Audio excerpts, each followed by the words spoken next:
BHBU.Pres/Datar 22 Romawi/2024 demi keadilan berdasarkan ketuhanan Yang Maha Esa, Mahkamah Konstitusi Republik Indonesia yang mengadili perkara konstitusi pada tingkat pertama dan terakhir menjatuhkan putusan dalam perkara perselisihan hasil pemilihan umum presiden dan wakil presiden tahun 2024 diajukan oleh 1 nama Haji Ganjar Pranowo SH MIP, 2 nama Profesor Dr. HM Mahfud MD SH SU MIP. Pasangan calon presiden dan wakil presiden dalam pemilihan umum presiden dan wakil presiden tahun 2024 nomor urut 3. Dalam hal ini berdasarkan surat kuasa khusus bertanggal 21 Maret 2024 memberi kuasa kepada Profesor Dr. Todung M. Lubis SH LLM dan kawan-kawan, kesemuanya adalah advokat dan atau konsultan hukum yang tergabung pada Deputi Hukum Tim Pemenangan Nasional Ganjar Mahfud yang bernulis hukum di HKN L lantai 5 Gedung TPN Ganjar Mahfud, Jalan Kebun Sirih nomor 40 Jakarta Pusat, baik bersama-sama atau sendiri-sendiri bertindak untuk dan atas nama pemberi kuasa. Selanjutnya disebut sebagai pemohon. Terhadap 1 Komisi Pemilihan Umum berkedudukan di Jalan Imam Bonjol nomor 29 Menteng Jakarta Pusat. Dalam hal ini berdasarkan surat kuasa khusus nomor 45 dan seterusnya tahun 2024 bertanggal 26 Maret 2024 memberi kuasa kepada Muhammad Afifuddin dan kawan-kawan yang kesemua adalah anggota Komisi Pemilihan Umum dan pegawai pada Komisi Pemilihan Umum Republik Indonesia, serta advokat atau konsultan hukum pada kantor hukum Perma Hikon berkedudukan hukum di Jalan Imam Bonjol nomor 29 Menteng Jakarta Pusat, baik sendiri-sendiri maupun bersama-sama bertindak untuk dan atas nama pemberi kuasa. Selanjutnya disebut sebagai termohon. 2. Nama Prabowo Subianto. 1 nama Prabowo Subianto, 2 nama Gibran Rakabuming Raka, pasangan calon presiden dan wakil presiden dalam pemilihan umum presiden dan wakil presiden tahun 2024 nomor urut 2. Dalam ini berdasarkan surat kuasa khusus bertanggal 25 Maret 2024 memberi kuasa kepada Profesor Dr. Yusril Ihsamadra SH MSc dan kawan-kawan, kesemuanya adalah para advokat dan para asisten advokat yang tergabung sebagai tim pembela pasangan calon presiden dan wakil presiden Republik Indonesia Prabowo Subianto dan Gibran Rakabuming Raka pada pemilihan umum tahun 2024. Selanjutnya disebut tim pembela Prabowo Gibran yang berlama di Sekretariat Tim Kampanye Nasional atau TKN Prabowo Gibran di Jalan Letnan Jenderal S. Parman, Kapling 78 Selipi, Jakarta Barat, baik sendiri-sendiri maupun bersama-sama bertindak untuk dan atas nama pemberi kuasa. Selanjutnya disebut sebagai pihak terkait. Membaca permohonan pemohon, mendengar keterangan pemohon, membaca dan mendengar jawaban termohon, membaca dan mendengar keterangan pihak terkait, membaca dan mendengar keterangan Badan Pengawas Pemilihan Umum atau Bawaslu, membaca dan mendengar keterangan ahli pemohon, termohon pihak terkait Bawaslu, mendengar keterangan saksi pemohon, termohon pihak terkait Bawaslu, maksudnya dan Bawaslu, membaca dan mendengar keterangan Menteri Koordinator Bidang Perekonomian Republik Indonesia, Menteri Koordinator Bidang Pembangunan Manusia dan Kebudayaan Republik Indonesia, Menteri Keuangan Republik Indonesia dan Menteri Sosial Republik Indonesia, membaca dan mendengar keterangan Dewan Kehormatan Penyelenggara Pemilu atau DKPP, membaca kesimpulan pemohon, termohon pihak terkait dan Bawaslu, membaca keterangan amicus curiae dari petisi Brawijaya atau Barisan Kebenaran untuk Demokrasi, Tim Pembela Demokrasi Indonesia TPDI, dan Pergerakan Advokat Nusantara Perkat Nusantara,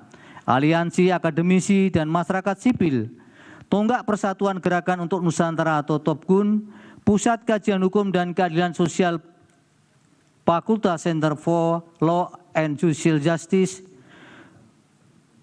Hukum Universitas Gadjah Mada, Panji R. Hardinoto, M. Busro Mukodas dan kawan-kawan, organisasi kemasyarakatan Dewan Mahasiswa Jusisia Fakultas Hukum Universitas Gadjah Mada, Badan Eksekutif Mahasiswa Fakultas Hukum Universitas Pajajaran, Badan Eksekutif Mahasiswa Fakultas Hukum Universitas Diponegoro, dan Badan Eksekutif Mahasiswa Fakultas Hukum Universitas Airlangga, Megawati Soekarno Putri yang disampaikan oleh Hasto Kristianto, Forum Advokat Muda Indonesia atau FAMI, Yayasan Advokat Hak Konstitusional Indonesia Yakin, Aliansi Penegak Demokrasi Indonesia ABDI, Stefanus Hendrianto, serta komunitas Cinta Pemilu Jujur Adil KCP Jurdil.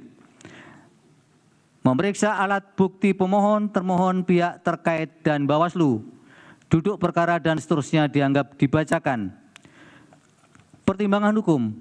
Menimbang bahwa sebelum mempertimbangkan lebih lanjut permohonan pemohon penting bagi Mahkamah untuk menegaskan oleh karena perkara perselisihan hasil pemilu Presiden dan Wakil Presiden aku berkaitan dengan perkara nomor 1 dan seterusnya 2024 karena berasal dari satu peristiwa hukum yang sama, yakni penyelenggaraan pemilu Presiden dan Wakil Presiden tahun 2024, sehingga pertimbangan hukum di dalam mempertimbangkan kedua permohonan diulang dalam kedua perkara tersebut antara perkara nomor 1 dan seterusnya 2024 dan perkara nomor 2 tahun 2024 saling berkaitan dan berkelindan sehingga tidak dapat dipisahkan satu dengan yang lainnya dan merupakan satu kesatuan yang tidak terpisahkan.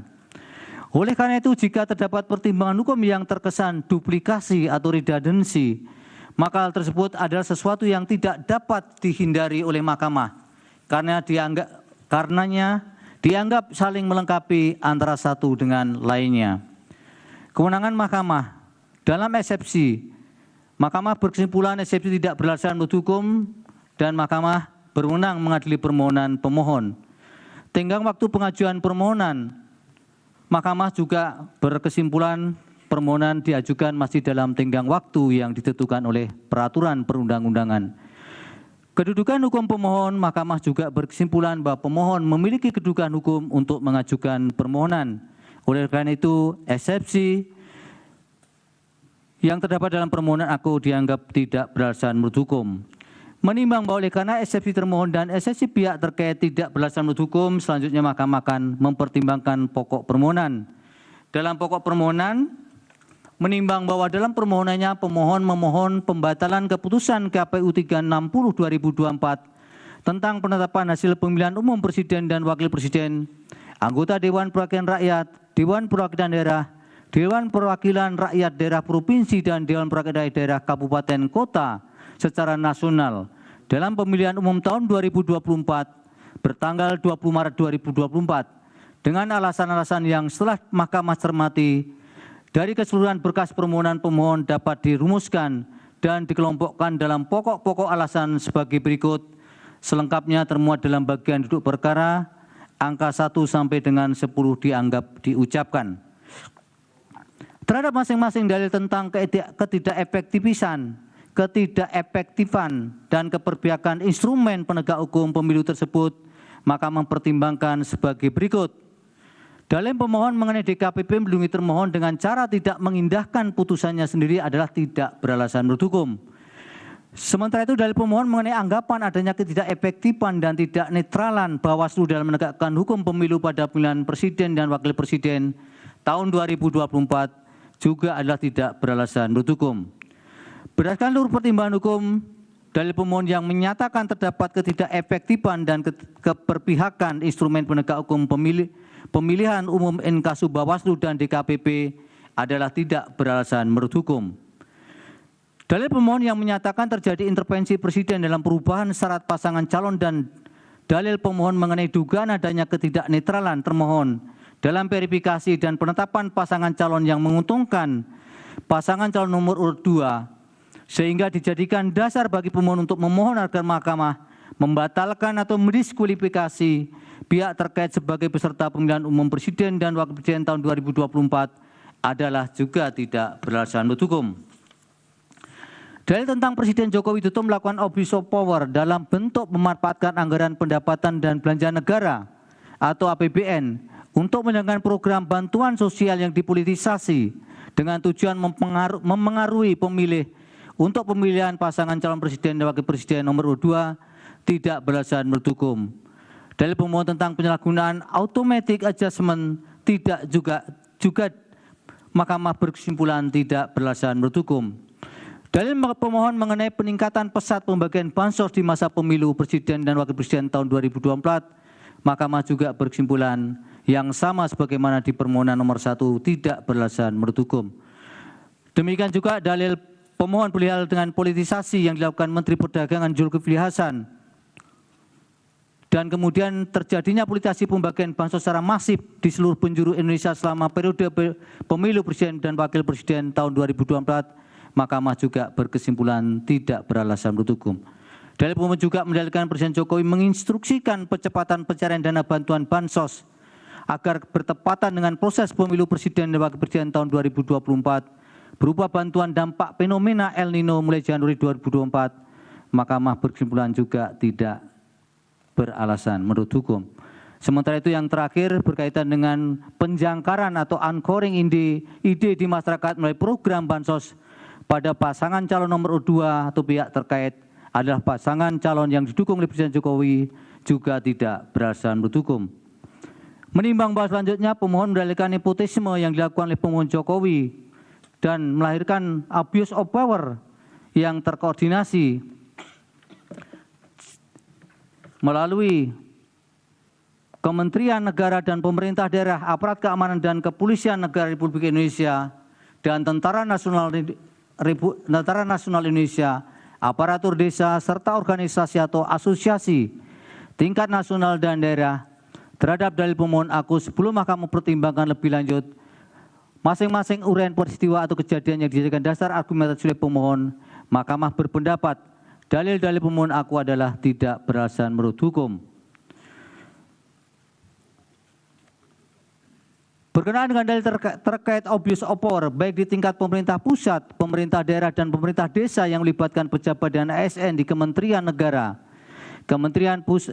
dan pemerintah pusat, pemerintah daerah, aparat keamanan dan Polri dan TNI, aparatur desa serta organisasi atau asosiasi tingkat nasional dan daerah dalam bentuk memberikan dukungan dan keperpihakan dengan tujuan memenangkan pasangan calon nomor 2, Mahkamah tidak memiliki keyakinan adanya pelanggaran pemilu dalam kegiatan dimaksud serta korelasinya dengan perolehan suara salah satu pasangan calon sehingga Mahkamah tidak mempertimbangkan lebih lanjut. Berdasarkan pertimbangan hukum di atas, Mahkamah berpendapat dalil-dalil pemohon aku adalah tidak beralasan menurut hukum. Berdasarkan uraian pertimbangan hukum tersebut di atas, dalil-dalil pemohon berkenaan dengan nepotisme yang dilakukan oleh Presiden Joko Widodo dan melahirkan abuse of power yang terkoordinasi dengan tujuan memenangkan pasangan calon nomor 2 dalam satu putaran pada pemerintah pusat dan seterusnya adalah tidak beralasan menurut hukum. Menimbang bahwa selanjutnya berkaitan dengan pelanggaran prosedur pemilihan umum. Dalil mengenai siaran pers aku berkaitan dengan siaran pers yang disampaikan oleh Bawaslu. Dalam perspektif ini atau konteks ini, dalil mengenai siaran pers aku bukan merupakan persoalan yang harus dipermasalahkan lagi karena sepenuhnya merupakan tanggung jawab Bawaslu dan sebagian besar telah ditindaklanjuti. Berdasarkan uraian pertimbangan hukum, menurut Mahkamah dalil-dalil pemohon mengenai adanya pelanggaran prosedur pemilu adalah tidak beralasan menurut hukum untuk seluruhnya. Menimbang bahwa berdasarkan uraian pertimbangan hukum di atas, Mahkamah berpendapat permohonan pemohon tidak beralasan menurut hukum untuk seluruhnya. Menimbang bahwa terhadap dalil-dalil lain serta hal-hal lain tidak dipertimbangkan lebih lanjut karena dinilai tidak terdapat relevansinya. Oleh karena itu, jika masih terdapat fakta hukum dalam persidangan, baik yang didalilkan atau tidak didalilkan oleh pemohon, belum dinilai dan dipertimbangkan, Mahkamah meyakini hal tersebut tidak dapat membuktikan adanya relevansi dengan signifikansi perolehan suara atau hasil yang merupakan prinsip dasar dalam mengungkap perselisihan hasil tentang pemilihan umum sebagaimana diamanatkan dalam pasal 24C ayat 1 Undang-Undang Dasar 1945. Dengan demikian, putusan yang dijatuhkan Mahkamah aku adalah putusan yang dipandang telah tepat berdasarkan bukti-bukti dan fakta hukum dalam persidangan dan telah memenuhi prinsip-prinsip hukum dan keadilan sebagaimana dimaksud dalam pasal 24 ayat 1 Undang-Undang Dasar 1945. Konklusi, berdasarkan penilaian atas fakta dan hukum sebagaimana diriwayatkan di atas, Mahkamah berkesimpulan, eksepsi termohon dan eksepsi pihak terkait berkenaan dengan kewenangan adalah tidak beralasan menurut hukum. Mahkamah berwenang mengadili permohonan aku permohonan diajukan masih dalam tenggang waktu yang ditentukan oleh peraturan perundang-undangan, pemohon memiliki kedudukan hukum untuk mengajukan permohonan aku, eksepsi termohon dan eksepsi pihak terkait berkenaan dengan pokok permohonan adalah tidak beralasan menurut hukum. Permohonan pemohon tidak beralasan menurut hukum untuk seluruhnya.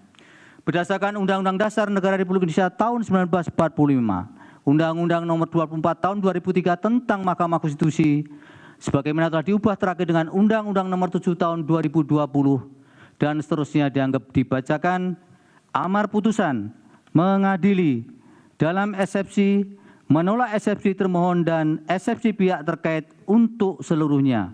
Dalam pokok permohonan, menolak permohonan pemohon untuk seluruhnya.